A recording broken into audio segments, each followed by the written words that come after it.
The Duchess Bakes a Cake, written and illustrated by Virginia Kale.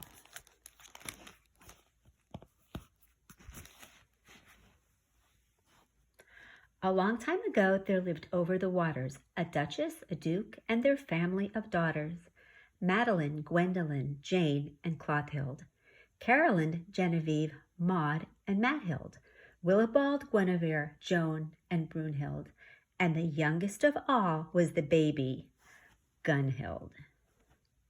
The duke spent his time either resting or fighting, and the duchess did reading or spent her time writing.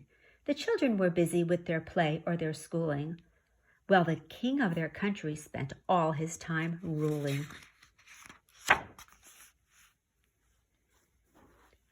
One day the duchess sat up in the tower. She had listened to minstrels for many an hour. She was bored with embroidery, tired of talking. She hoped no one would suggest she venture out walking. So she sat in the tower and thought what she'd do while the girls were at school and the duke busy too. Then quickly she sat up, a light in her eyes. Why, I'll bake them a cake. What a lovely surprise.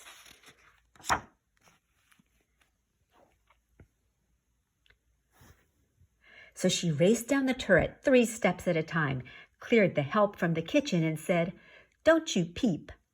You'll all be delighted, for I'm going to make a lovely, light, luscious, delectable cake." The cook said, "Now, Duchess, I've advice you could take." But the Duchess said, "No, I am baking this cake. So take the day off and be sure to have fun. By the time you get back, the cake will be done."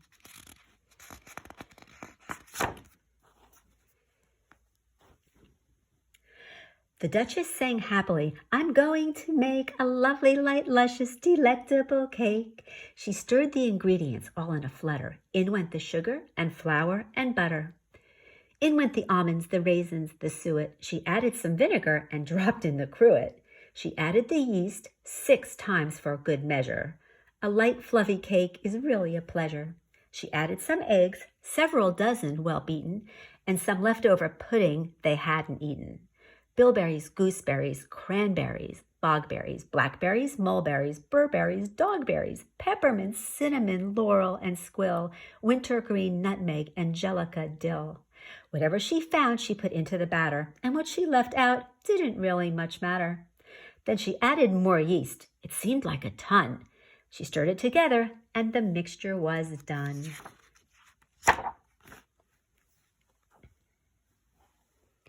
When she was through, she put the pan on the fire, where it started to rise, going higher and higher. She pushed it and pummeled it, punched it and pat on it. She poked at it, pinched it, and finally sat on it. And though she had pulled it away from the fire, still the cake rose, going higher and higher.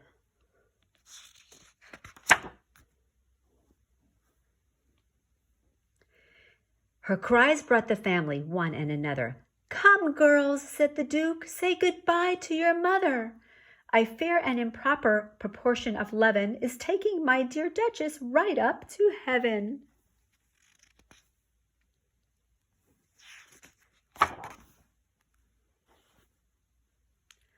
They had run to the tower in order to see her, but no one could think of a plan that would free her. So the Duchess sailed past them. The dough was so light, she rose higher and higher, nearly out of their sight. And they waved to each other as she billowed by. "Think of something," she said, "or at any rate try." But they couldn't do it, for their poor brains were such that they couldn't think often, and they hadn't thought much.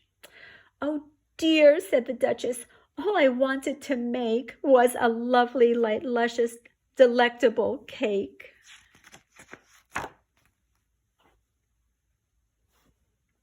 Nearby the king hunted, the queen was along. They rushed to the castle to see what was wrong.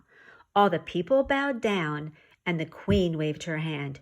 "You better come down now. This is a command." "I'm sorry, dear queen," the Duchess called down. "It's not that I have no respect for the crown. You won't find another with any more loyalty, but I cannot come down, not even for royalty. You see, I had made up my mind that I'd make, say it with me, a lovely, light, luscious, delectable cake. So they called on the general, who called on his men, the foot soldiers, cavalry, guardsmen, and then they called the longbowmen with their bows and arrows, and a catapult, chilling them all to their marrows.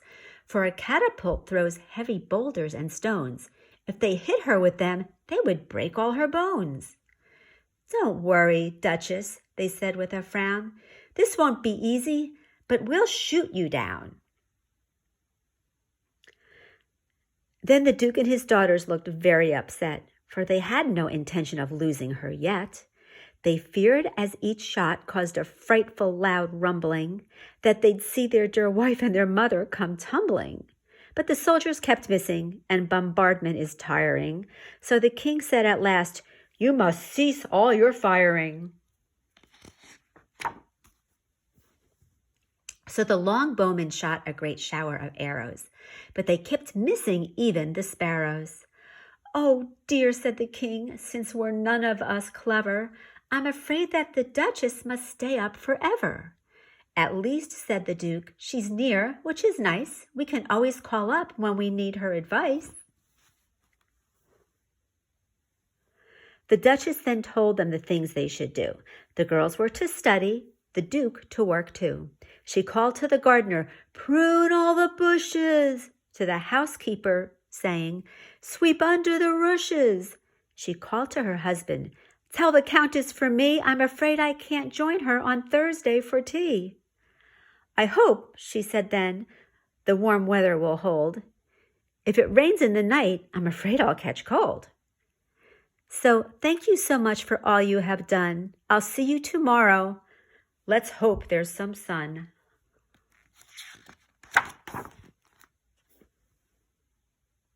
Then Gunhild, the youngest, she howled and she wailed, and their every attempt to quiet her failed. "Don't cry, dear," the Duke said, "about your poor mother. I'm sure if you wish, I can find you another." But nothing would stop her. She continued to bleat until she confessed, "I want something to eat."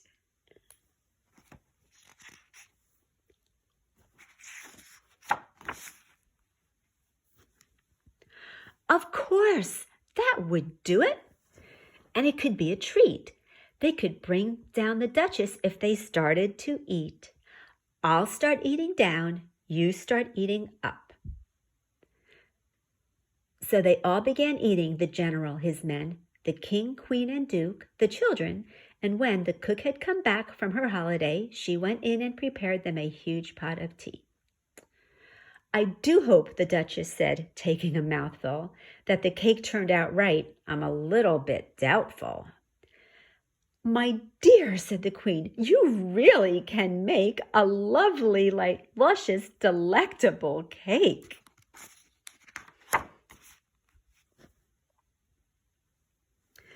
After many an hour spent eating like that, the Duchess was down, but they were all fat.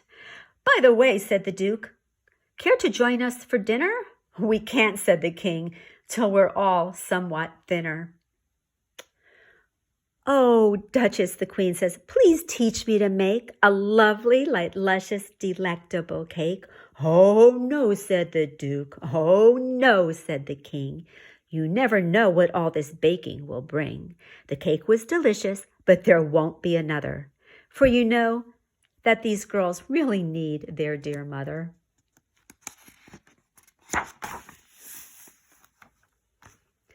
So the king went back to his hunting and ruling, and the children went back to their games and their schooling, and the Duke went back to his hunting and fighting, and the Duchess went back to her reading and writing.